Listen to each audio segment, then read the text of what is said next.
हिवाळी अधिवेशनाच्या शेवटच्या दिवशी सभागृहामध्ये बोलताना उपमुख्यमंत्री एकनाथ शिंदेंनी अप्रत्यक्षपणे उद्धव ठाकरेंवरती तोफ डागली। सध्या चर्चेत असलेल्या धुरंधर चित्रपटामधील डायलॉग्स म्हणत शिंदेंनी तुफान बॅटिंग केली। आम्ही मुंबईचे रस्ते धुतले, तिजोरी कधीही धुतली नाही असं म्हणत उपमुख्यमंत्री एकनाथ शिंदेंनी उद्धव ठाकरेंवरती टीका केली आहे। मुंबईच्या तिजोरीवरती दरोडा टाकणारे रेहमान डकैत कोण? त्यांना गाडून आगामी महानगरपालिका निवडणुकीत महायुतीचीच खरी धुरंधर ठरेल असा विश्वास हा शिंदेंनी व्यक्त केलाय।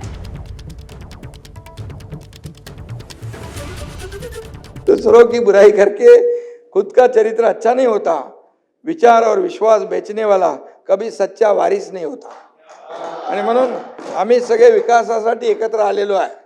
आदरणीय प्रधानमंत्री मोदी साहेबांच्या नेतृत्वात देश विकास यात्रेवर भरारे मारतोय। त्यात महाराष्ट्राचं सगळ्यात मोठं कॉन्ट्रीब्युशन असणार आहे। मी असं कोणाला वैयक्तिक बोलत नाही, पण मला जेव्हा तुम्ही बोलता तेव्हा मला बोलायला लागतं। आणि म्हणून एवढंच सांगतो की मुंबई को लुटने वाला कौन है वो रेहमान डकैत याचा शोध नक्की घेतला पाहिजे। इतिहासात असे अनेक डकैत रेहमान डकैत अनेक आले आणि गेले पण, आणि असल्या रेहमान डकैतांना पाणी पाजणारी धुरंधर महायुती आहे। जे महायुती हे ट्रेलर आहे, हे पिक्चर अभी बाकी आहे। आणि म्हणून काही लोकांचं अंगात नाही बळ आणि चिमटा काढून पळ अशी परिस्थिती काही लोकांची झाली।